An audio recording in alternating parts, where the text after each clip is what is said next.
یہ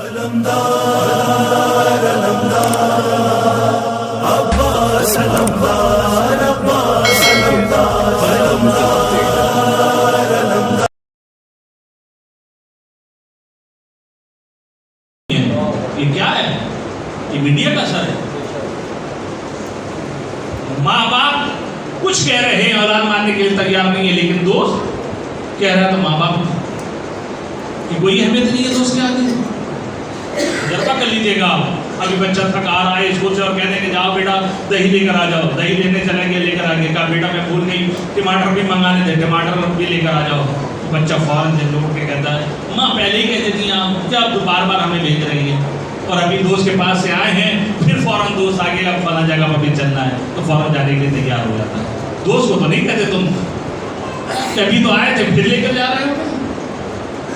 یعنی دوست کی اہمیت زیادہ ہے، ماں باپ کی اہمیت نہیں ہے. دوست جنت میں نہیں لے کر جائے گا، ماں باپ تمہیں جنت میں لے کر جائے گا. یاد رکھیے گا جانے کے ربط مسائل کے لیے فقط واقعہ کرتا چلو. ادھر مادر شمارا دوسرا ایک کتاب فارسی کہ ماں باپ نے آپ کو بہت دوست رکھتا ہوں.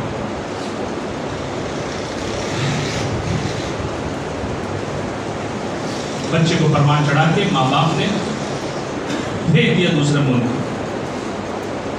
اور جب بھیجا وہاں پر جا کے کام کاج نوکری خدا نے ترقی دی.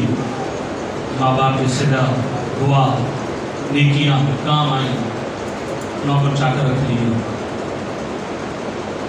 رات کے 2 بجے ماں نے فون کیا، اور جب فون کیا تو ایک مرتبہ نوکر نے فون اٹھایا. فون اٹھانے کے بعد ایک مرتبہ کہا کہ میں ماں بات کر رہی ہوں، فلاں صاحب ہیں تمہارے؟ کہتی وہ سو رہے ہیں. اور اٹھا دو ان کو جا کر. بہرحال نوکر نے کہا کہ صاحب نے منع کیا تھا، کہا نہیں جاؤ جا کے ماں کا فون آتا ہے. بہرحال سوتے ہوئے سے بیٹے کو اٹھایا، اور اٹھانے کے بعد ایک مرتبہ جیسے ہی بات کرنا شروع کی، ماں نے کہا بیٹا مبارک ہو کہ آج تم جو ہے 28 سال کے ہو گئے.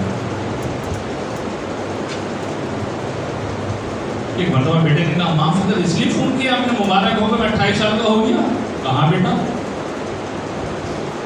صاحب کتاب لکھتے ہیں کہ جو کچھ ہو سکتا تھا، جو کچھ کہہ سکتا تھا، بیٹے نے ماں کو کہا. میری نیند خراب کر دیا، آپ کو ٹائم کا خیال نہیں ہے، میں تھکا ہارا سو رہا تھا، صبح کو کر لیتی تھا، ماشاءاللہ جو کہہ سکتا تھا ماں کو کہا. ایک مرتبہ جب کہہ کر ماں کو خاموش ہوا نا، تو ماں نے روتی ہوئی آنکھوں سے کہا بیٹا آج سے 28 سال پہلے میں سو رہی تھی،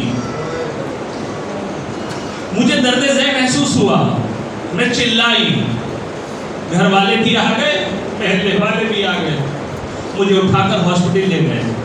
اور جب ہاسپٹل مجھے لے کر گئے نا بیٹا، پھر مجھے بتایا یہی ٹائم تھا بیٹا، رات کے 2 بج رہے تھے، اور مجھے کہا کہ تمہارے یہاں بیٹا ہوا ہے. تو میں نے ہاتھوں کو اٹھایا کہ پروردگار عالم میرے بچے کو پروان چڑھا.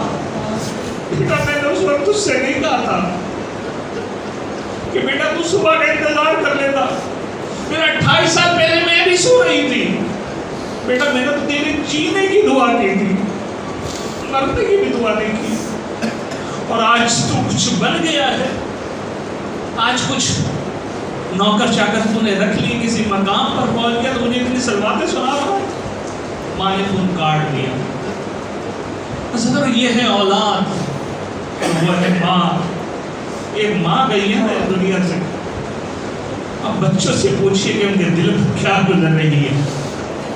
40واں قریب ہے، قدم قدم پر ماں کی یاد ستا رہی ہے. ماں جہاں بیٹھا کرتی تھی، ماں جہاں ہوتی تھی، ہم گھر سے نکلتی تھا تو ماں آواز دیتی تھی، جب گھر سے آتے تھے تو ماں آواز دیتی تھی.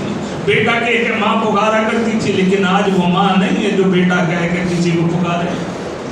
آج گھر میں داخل ہوتے ہیں، گھر سے باہر نکلتے ہیں تو وہ ماں نہیں ہے جو ہمارے لیے دعائیں کرتی تھی. چاروں بیٹے یہاں پر موجود ہیں، بیٹی بھی موجود ہے.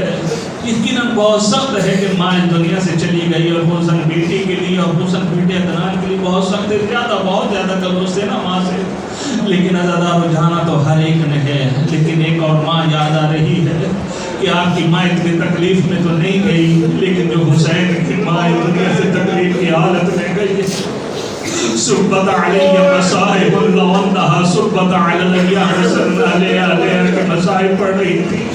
عزادارو ماں جس کا بابا اس دنیا سے گیا، ہونا تو یہ چاہیے تھا آتے لوگ اور فرصہ دیتے کہ سیدہ بڑا افسوس ہے کہ ماں آپ کے بابا اس دنیا سے چلے گئے، لیکن عزادارو سیدہ کو پرسہ کیسے دیا؟ سیدہ کو پرسہ ایسے دیا کہ آگ لے کر آ گئے، فقط آگ ہی لے کر نہیں آئے بلکہ دروازے کو جلا دیا، فقط دروازے کو جلایا ہی نہیں بلکہ جلتا ہوا دروازہ سیدہ کے اوپر گرا دیا۔